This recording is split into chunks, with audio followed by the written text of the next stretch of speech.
5 ஆண்டு காலம் ஆட்சி செய்தவர்களுக்கு மறுபடி வாய்ப்பு கொடுக்கலாமா? மக்களுக்கு அவங்க நல்லது செய்வாங்களா?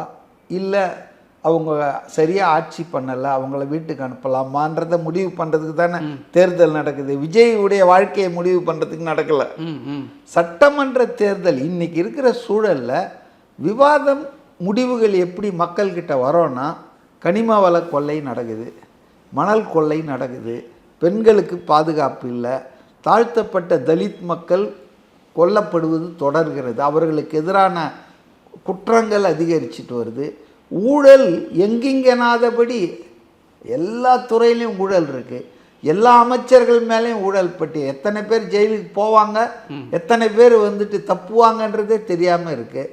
ஆக இந்த பிரச்சனைகளை எல்லாம் சீர்தூக்கி பார்த்து அடுத்த 5 வருடத்திற்கு தமிழகத்தை ஆண்டால் யார் ஆண்டால் நன்றாக இருக்கும், யாருடைய ஆட்சி மக்களுக்கு நன்மை பயக்கும், மாநிலத்துக்கு நன்மை பயக்கும், இதைத்தான் நம்ம பார்க்கணுமே தவிர டைவர்ட் ஆகிடக்கூடாது. அப்போ இந்த சட்டமன்ற தேர்தலில் வாக்களிக்க போகிறது திமுக ஆட்சி தொடரணுமா வேணாமா? தொடரக்கூடாதுன்றது என் போன்றவர்களுடையது. ஏன்னா போதும், மிக கடுமையான சேதாரத்துக்கு உள்ளாயிருக்கு தமிழ்நாடு. நான் ஊழல் கரப்ஷன் மட்டும் சொல்ல, நிர்வாக சீர்கேடு, சட்டம் ஒழுங்கு சந்தி சிரிக்கிறதுன்னு போட்டாங்கல்ல. ஒரு தொடரட்டும் தமிழ்நாடு வெல்லட்டும்னா தமிழ்நாடு எங்கே வெல்லட்டும், கொல்லட்டும் ஆயிட்டுருக்கு. போதைப் பொருள் ஸ்கூல் வரைக்கும் வந்தாச்சு. எதிர்காலம் என்ன ஆக போகுது கொஞ்சம் யோசிச்சு பாருங்கள்.